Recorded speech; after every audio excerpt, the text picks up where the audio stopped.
30 ડિસેમ્બરથી 5 જાન્યુઆરી સુધીનું સાપ્તાહિક રાશિફળ જાણો. મેષથી લઈને મીન રાશિનું આ અઠવાડિયું કેવું રહેશે. જ્યોતિષમાં રાશિફળનું વિશેષ મહત્વ છે. રાશિફળ મુજબ આ અઠવાડિયે કેટલીક રાશિઓને ભાગ્યનો સાથ મળશે, જ્યારે કેટલીક રાશિઓને પરિવારનો સાથ મળશે, પરંતુ કેટલીક રાશિઓને નુકસાન પણ થઈ શકે છે. પહેલી રાશિ છે મેષ રાશિ. આ અઠવાડિયું તમારા માટે સારું રહી શકે છે. આ અઠવાડિયે ભાગ્ય તમારા પક્ષમાં રહેશે. સામાન્ય રીતે કહીએ તો આ અઠવાડિયે તમને નાણાકીય લાભનો પરિચય મળી શકે છે, જે તમે પણ ઈચ્છો છો. આ અઠવાડિયે તમને બિઝનેસ મેનેજર પાસેથી રોકડ સહાય મળી શકે છે, અથવા તમારી કંપનીના ભાગીદારીનો પ્રસ્તાવ સફળ થવાની સંભાવના છે. વિદ્યાર્થીઓ તેમની પરીક્ષામાં સારો દેખાવ કરે તેવી શક્યતાઓ વધુ છે.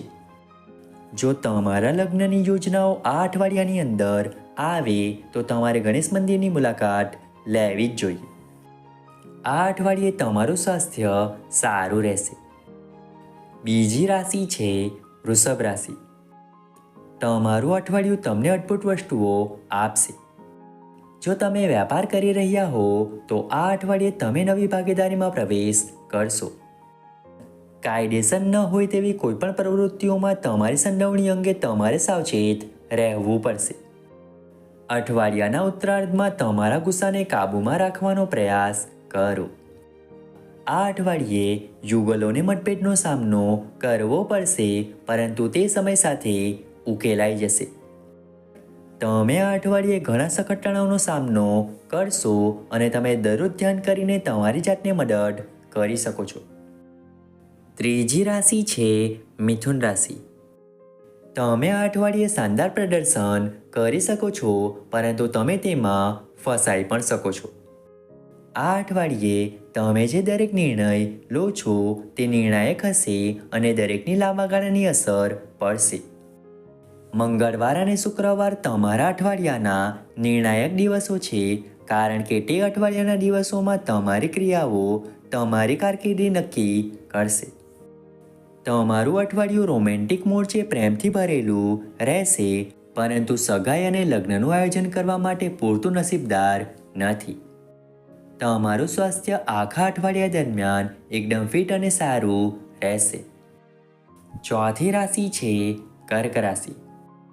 આ અઠવાડિયે તમારા નફામાં નોંધપાત્ર વધારો થશે. તમારે આ અઠવાડિયે શેર બજારમાં તમારા રોકાણ વિશે વધુ ચિંતિત રહેવું પડશે.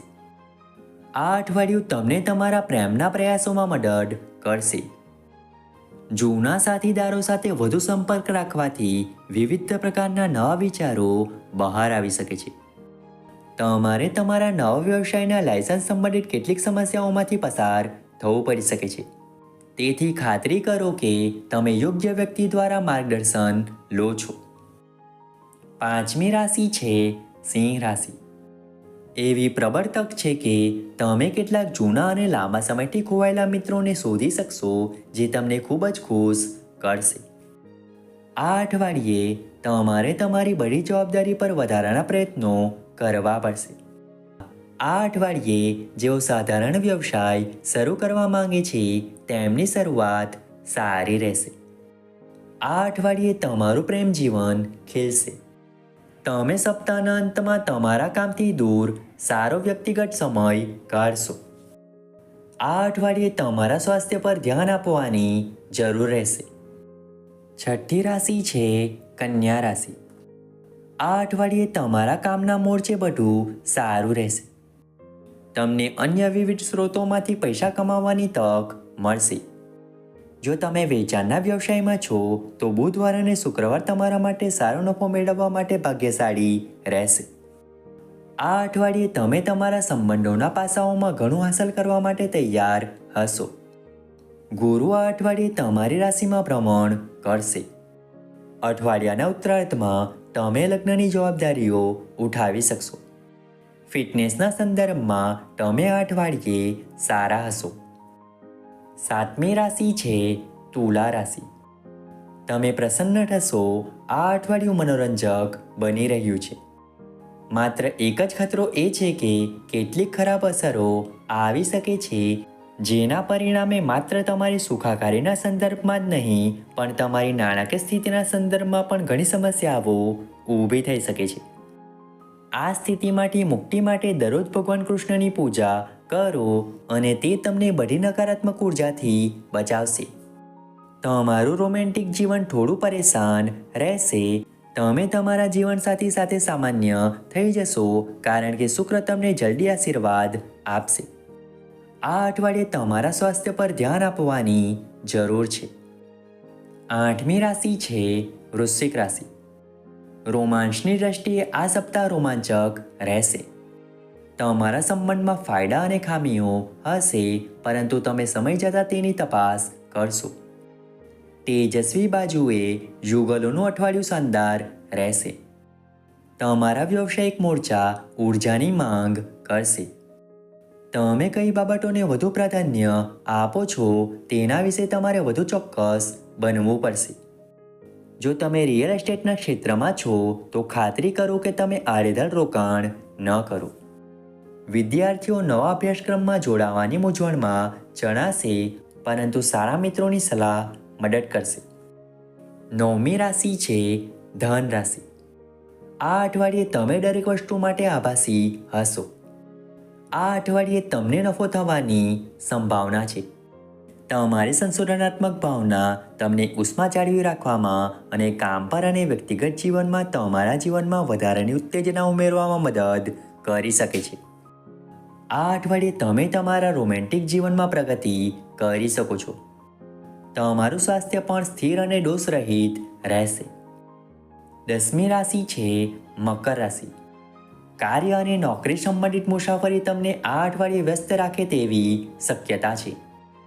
આ અઠવાડિયે તમારે તમારી આરોગ્ય સંભાળને પ્રાથમિકતા આપવી જોઈએ.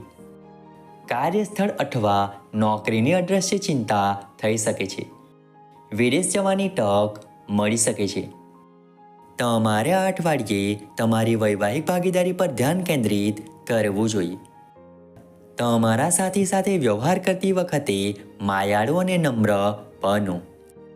આ અઠવાડિયે તમારું રોમેન્ટિક જીવન આશ્ચર્યજનક દિશા લઈ શકે છે. 11મી રાશિ છે કુંભ રાશિ. આ અઠવાડિયું તમારા માટે તમામ મોરચે ખૂબ જ નિર્ણાયક બનવાનું છે કારણ કે ઘણી સારી બાબતોમાં વળાંક આવશે. કાર્યના મોરચે તમે આ અઠવાડિયે તમારા સહયોગીઓ સાથે નવા સંબંધ બાંધવામાં સમર્થ હશો.